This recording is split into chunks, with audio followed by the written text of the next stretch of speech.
Satu individu harimau Sumatera yang sempat menyerang warga di kawasan Gunung Simpali, Menggamat, Aceh Selatan, berhasil diselamatkan dan dievakuasi oleh tim BKSDA bersama lembaga konservasi dan masyarakat setempat.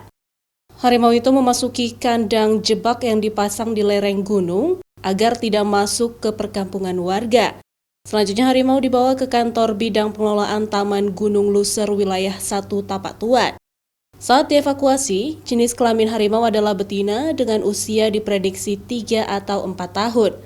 Harimau ini mengalami 4 luka sayatan yang cukup parah di beberapa tubuhnya seperti kepala, pipi, rahang, dan juga punggung. Luka ini diduga terjadi saat korban melakukan upaya pembelaan diri saat diserang harimau. Namun, tim medis akan mendalami lebih lanjut penyebab dari luka sayatan tersebut. Selain itu, tim medis juga melakukan observasi dan pengecekan laboratorium untuk melihat potensi penyakit lainnya yang diderita oleh harimau. Sebenarnya terjadi kemarin itu kejadiannya di dalam kawasan hutan lindung, jadi warga yang memasuki habitat dari harimau tersebut gitu ya.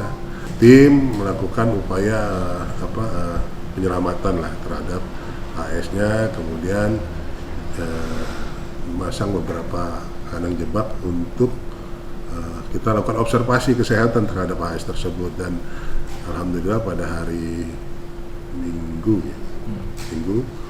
AS berhasil masuk ke kandang jebak dan kita bawa untuk selanjutnya diobservasi di kantor bidang pengelolaan Taman Nasional wilayah 1 Tapak Tuan. Menurut BKSDA, warga seharusnya tidak melakukan aktivitas di lokasi kejadian karena itu masih termasuk kawasan hutan lindung sehingga rawan untuk dimasuki warga. Selain itu, mereka juga melakukan sosialisasi dan mengingatkan warga agar waspada dan tidak melakukan pengerusakan hutan atau habitat satwa liar yang ada di daerah tersebut. Nova Misdayanti, Kompas TV, Banda Aceh.